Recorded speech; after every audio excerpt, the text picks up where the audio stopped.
What Bitcoin and the blockchain start to do is reduce the amount of friction so that you can increase the amount of transactions exponentially as well. And that's what we think will ultimately happen, enabling peer-to-peer transactions, because you don't have a company in the middle who is in charge of that ledger, which becomes really interesting. And I think that's part of what becomes really powerful. And it's not just for money.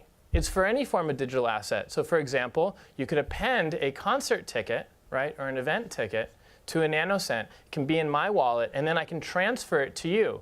And now you know that you're the actual owner of that ticket, and you don't have to say, oh, well, did that person send that ticket to 10 other people, right, because it's just a PDF.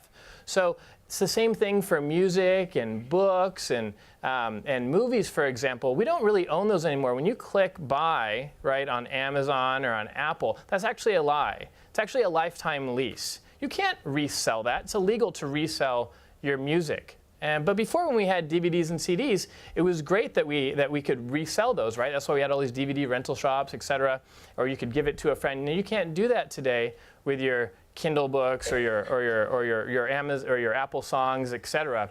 And so all of a sudden you start to see that these ledgers become incredibly important, not just for the transfer of money, but as we've moved to a digital world for a lot of our entertainment and other assets, we can start transferring other types of assets using cryptocurrencies like Bitcoin, which becomes really interesting. So I hope that was kind of helpful for getting us started and starting to understand why this could be so powerful. And two things I'll note in what you just said. So the power of this thing is that it's immutable. Mm-hmm.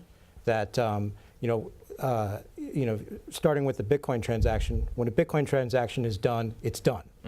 Mm-hmm. It can't be reversed unless the person controlling the transferred funds decides to reverse it. And that's just a theme you'll hear a lot about when we talk about blockchain applications for other uses, is immutability. The other interesting thing is that it's taken these digital goods and it's made them rivalrous, which is sort of interesting, given that all the issues around people sharing MP3s and things like that. Is that now you can say, I used to own this, now you own it, and I don't own it anymore, and then there's a yeah, and I think it's also important to think about people kind of conflate their ideas about what Bitcoin is versus what like a credit card, how a credit card's used versus what a cash is, like how cash is used, right? And it's important to think about how they're similar and how they're different, right?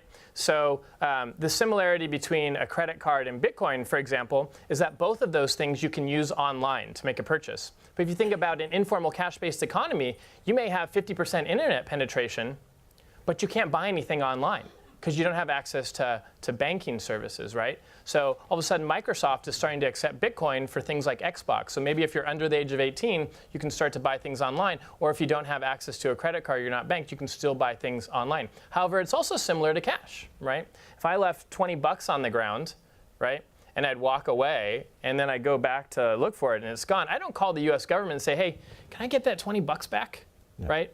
However, with a credit card, you can reverse a transaction, but with Bitcoin, you can't. So it has some properties of credit cards and some properties of cash. And it's important to think about what you're trying to solve and seeing if Bitcoin, credit cards, or cash makes the most amount of sense.